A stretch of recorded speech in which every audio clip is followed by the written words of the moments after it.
যে ভিক্ষা করে এটা তো চুরি করে না, ভিক্ষা করে এরা কোটিপতি হওয়ার স্বপ্ন দেখে না। তো অনেকে ভাববেন যে আসলে এটার ভিতরে কি আছে। আমি যদি ওনার ব্যাগের মধ্যে থেকে আমি পাইছি, এই যে দেখেন পাও ব্যথা করে, ওনার পাও ব্যথা করে, পাওয়ার জন্য হাঁটতে পারতেছে না। অর্থাৎ আসসালামু আলাইকুম রাহমাতুল্লাহ, যে যেখান থেকে দেখছেন এই ভিডিওটি, আমি আসলে রাস্তা দিয়ে যখন আমি ভাত খাবার জন্য আমি বাড়িতে যাচ্ছি, হঠাৎ দেখতেছি এই লোকটি আসলে আপনার বাড়ি কোথায়? শোরশাক না? এখন আমি সকালেও যেতে দেখছি আপনি বসে আছেন এই রাস্তার মধ্যে, এখন আবার এখানে বসে আছেন কেন? হ্যাঁ বুঝি না, ঠ্যাং ব্যথা করে, ওনার পাও ব্যথা করে, পাওয়ার জন্য হাঁটতে পারতেছে না। অর্থাৎ আমি যখন এই ভাত খাওয়ানোর জন্য বাড়িতে যাচ্ছি, যাই ভাতটা খেয়ে আবার আসছি, এসে দেখতেছি সে এখানে এই কিছু দূরে এসে আবার বসে আছে। অর্থাৎ আমি যখন, আপনারা চিনেন চাঁদপুরের শাহরাস্তি সূচিপাড়া দক্ষিণ 6 নং ওয়ার্ড ইব্রাহিমপুর কৃষ্ণপুর, আমাদের দক্ষিণ যে জুয়েল এবং তুইনদের বাড়ি, তা সেই বাড়ির সামনে ছিল এই বসা নাকি, ওখানে বসা। কিন্তু যখন আমি 1টা বাজে যখন আমি বাড়িতে যাই, এখন প্রায় 3টার বেশি বাজে, 3টার বেশি আমি এখন যাচ্ছি আবার ফেরুয়ার উদ্দেশ্যে।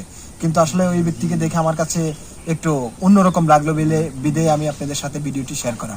এই যে ভাইটি সারাদিন গ্রাম করে, এই যে গ্রাম করার সে একটি ব্যাগ। আসলে আমরা সবসময় এদেরকে অবহেলা করি, ছাত্রীর অবস্থা খুব সুশীল।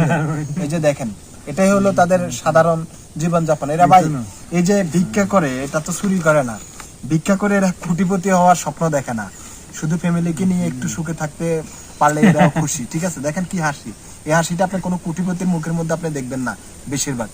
ভাই খুব সন্তুষ্ট এইভাবে বাদ জীবনযাপন। আসলে সবাই দোয়া করবেন যেন পাগুলো আল্লাহ সুস্থ করে দেয়। এই ভাইটির জন্য সবাই দোয়া করবেন, এই জন্য হয়তো আপনাদের সাথে ভিডিওটি শেয়ার করা আমার।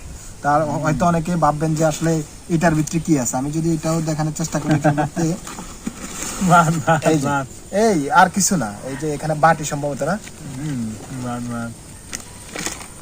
এই যে বাটিতে কিছু নাই, খালি বাটিতে কিছু নাই। যার যার জানলাই নাই তার লাই মেজুনি বাইতো না, এরকম একটা কথা আছে। হ্যাঁ, জানলাই নাই তার মেজুনি না। আরে তবে একটা জিনিস খুব শিক্ষণীয়, সেটা হলো এই যে সন্তান এমন একটা জিনিস। এই যে ওনার ব্যাগের মধ্যে থেকে আমি পাইছি, এই যে দেখেন কোথা জানি এই খেতে দিছিল, এই যে সন্তানের জন্য রেখে দিয়েছে একটা প্যাকেটে। এভাবেই আপনার মা, আপনার বাবা আমাকে আপনাকে এভাবেই হয়তো এতটা মায়া কাজ করে মা বাবার মধ্যে, কোথায় খেতে দিয়েছে, কিন্তু সে রুতে যায় না যে আমি খাবো না, আমার সন্তানের জন্য নিয়ে যাব।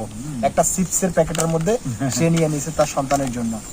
আর কি আছে, এই যে আরেকটা কথা হলো, এই যে একটা সুপারি গাছ, তাও এই যে সুপারি গাছটা ঢুকলে বড় হবে আর সে সুপারি খাবে, সে স্বপ্ন সে দেখে না। দেখে আমি খেতে পারবো না, কেউ না কেউ খাবে এই গাছ থেকে, যে সুপারি গাছটা নিরূপণ করবে। সে হয়তো রাস্তার পাশে পড়ে আছে অবহেলিত, সে এটা উঠিয়ে নিয়েছে। তা আসলে এটাই তাদের জীবনযাপন। এই মানুষগুলোকে আমরা সবসময় অবহেলা করি, অবহেলা না করি তাদেরকে যদি কিছুটা ভালোবাসা দিয়ে, আর ব্যাগের মধ্যে কিছু নেই, শুধু চাউল। তো আসলে আপনারা এই ভিডিওটি যে যেখান থেকে দেখছেন দ্রুত শেয়ার করে সবাইকে দেখার সুযোগ করে দিন, জনস্বার্থে।